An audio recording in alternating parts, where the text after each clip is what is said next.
are, again, depends on what your strategies are, depends on what you want to accomplish. I would say go ahead and collaborate with as many people as you can, as much as you can, and as often as you can.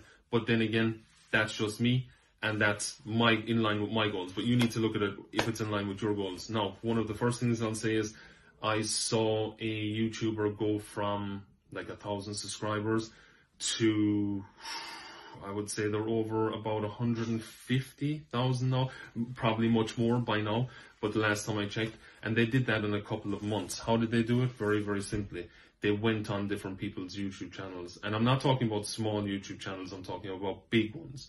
So if you aim for the sky, you'll hit the tree, you know, and if you, sorry, I kind of butchered that quote.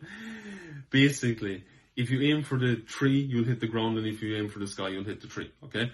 I completely butchered that quote. But what I'm saying with that is, if you plan on collaborating, you basically go straight to the highest people you can find. You go to as many of them as you can, and then most of them will say no. They'll be like, no, I couldn't be bothered. But most of them, or not most of them, some of them will say yes, and they'll actually say, okay, let's collaborate on something. When you do that, you now have access to all their followers. Will all of them subscribe? Of course not. Will some of them subscribe? Absolutely. Will some of them share it with other people? Absolutely. And will you get traction from that? Absolutely. If you get them to share that particular video on their other social media platforms, like I said, the interconnection, then you will also bring them back to your places, and then you will grow that way as well. Also, make sure you have your links under your YouTube video. But here is an interesting thing about YouTube as well, which I'm going to get into